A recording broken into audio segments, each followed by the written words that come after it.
South Africa's constitution is globally celebrated for its progressive protection of LGBTQIA+ rights.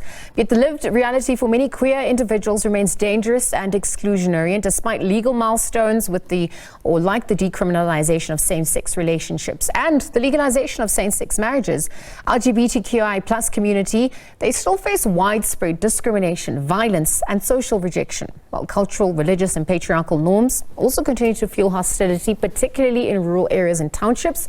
And this stark gap between legal equality and everyday experience underscores the urgent need for deeper societal change. So Deputy Executive Dean of Unisa's College of Accounting Sciences, Professor Cameron Modisane, joins us now for more. Prof. Cameron, good evening, and thank you for joining us on the SABC at this hour.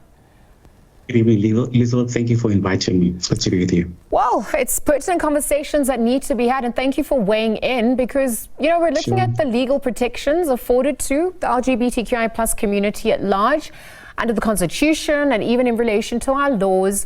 But the questions about its efficacy obviously coming to the spotlight. Where are we failing? Where are the gaps? What are the disparities, particularly in conservative areas and in rural areas? Unpack that a little bit further for us. Yeah, indeed. In our constitution, we've got two clauses, particularly the equality clause on section 9, which actually protects everyone. We see that everyone is equal before the law and actually prohibits any unfair discrimination on the basis of sexual orientation.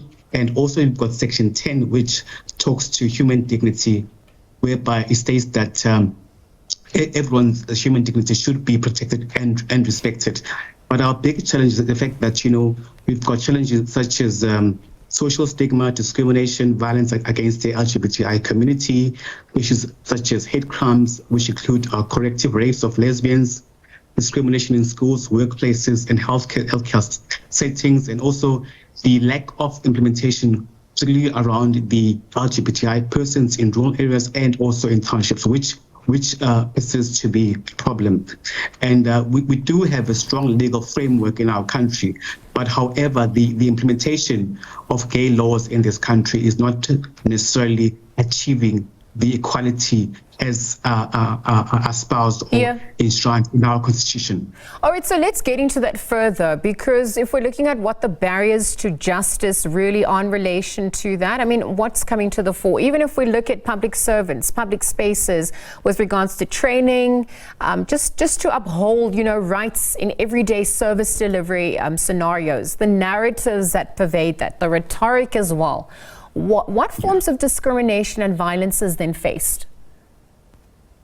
Yeah, it's widespread in terms of perhaps there's a lack of education and awareness, particularly whether you go to healthcare spaces, whether you go to a law enforcement agency, the judiciary.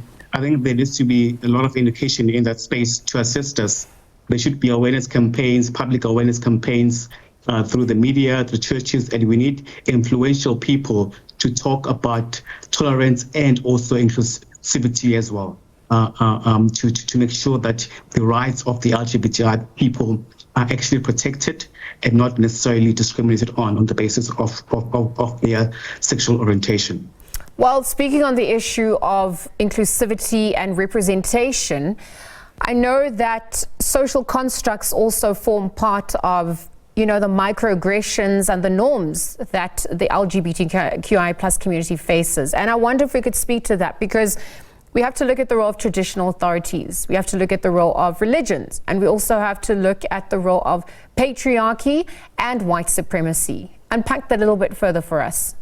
Indeed, the issue of religion plays a huge role. You've got people, whether you go to Christianity, various other religions as well, which speak strongly against the LGBTI community.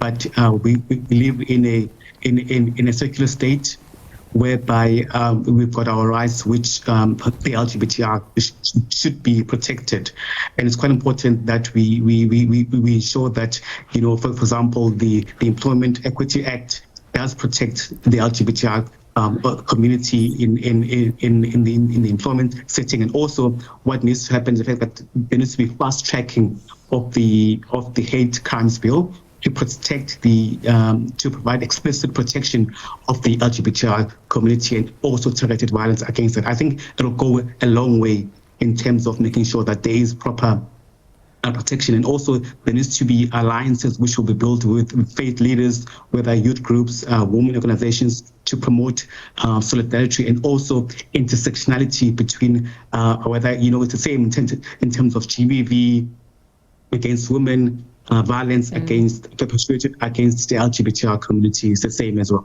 Yeah, intersectional theory definitely plays out there, and when we've seen the ripple effects of society at large, and just obviously trying to understand where to from here, because daily cases are coming to the fore. And I know from your vantage point, are crimes being treated with the urgency and the seriousness that they deserve at this point? And even if we're looking at that issue of representation in the media and in culture at large, is it a positive one? What more needs to be done to entrench, a more positive outlook? I think, yes, we do. The LGBTI community does experience the legal protection as per the framework, but the issue is around implementation. It requires political will, education, community engagement, and systemic change to ensure that the LGBTI community is protected in every corner of the country, and to ensure that the daily lived realities are actually much better compared to what's actually happening today. As you would know, we're celebrating a Pride Month, but even though we're celebrating Pride Month as the LGBTI community, we still face a number of challenges, which I do believe that those challenges can be fixed over time. But just having that political will and making sure that we do implement policies, and also we've got independent oversight bodies such as the South African Human Rights Commission, the the Commission for Gender Equality, to monitor and to report any human rights violations in the LGBTI community.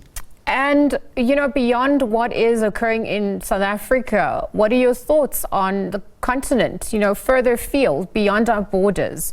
We're obviously looking at the lack of rights on that front and the lack of progression, but also just the violence that is experienced at large. And talk to us about what more could be done, how South Africa could also perhaps play its part in relation to the rest of the continent.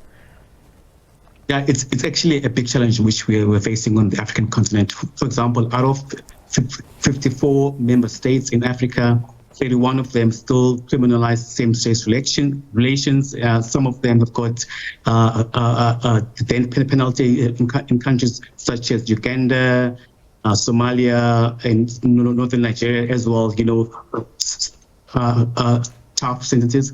I think what needs to happen is the fact that we, as the South African government as well, should also play a role in terms of trying to educate and making sure that our other African states, they actually learn from us in terms of, as you know, South Africa's constitution was one of the first ones in the law to explicitly prohibit any discrimination of anyone on the basis of the sexual orientation. I think, and as you know, South Africa does hold a bit of diplomatic power in terms of educating and making sure that other countries, they remove these heinous laws which they do have in their countries, which will criminalize sexuality. And some of them actually put same-sex relations in terms of the death penalty, which is, I do believe, is quite archaic and should be outlawed in various countries in Africa. Yes, because we're obviously looking at the costs of discrimination, towards the LGBTQIA plus community, economically, psychosocially, mentally. I mean, that also comes to the fore. But even just the wave of change that's happening the world over, we're seeing the rise of right-wing fascism and, those movements, what, the ideologies mean in relation to freedom of expression at large and identity. Any concerns on that front, given what's happening with these populist movements? Yeah, it is indeed a worrying trend that should be looked into. My biggest worry is the fact that, if you've got these this hate speech, etc., it makes it has a huge impact in terms of the psychology of the LGBT community, and also it hampers in terms of fighting the scourge, for example, of providing necessary treatment on HIV, etc. As you know, all queer people, some of them, they are scared to go to these to healthcare clinics because they are actually discriminated in various clinics, etc. Healthcare providers. So it is quite important. It has got a ripple effect, and it actually hampers on our plans and goals as an African continent to alleviate or to curb the issue of the HIV spread in our continent. Well, Prof, I know that this conversation obviously serves as a conversation starter because there's so many broader issues and it's so nuanced. But I just want to thank you for your time and for the work you've done. And obviously, we'll continue to monitor developments, but particularly coming to the fore, of course, as Pride Month is observed in June. So thank you for your time. Deputy Executive Dean of Unisa's College of Accounting Sciences, Professor Cameron Modisane, joining us for more, really just highlighting the plight of the LGBTQIA plus community in South Africa and the continent. And really where to from here as we navigate against the inequities, inequalities, and perhaps make it more inclusive, both relived reality beyond what is entrenched in the Constitution. Again, thank you to him for joining us.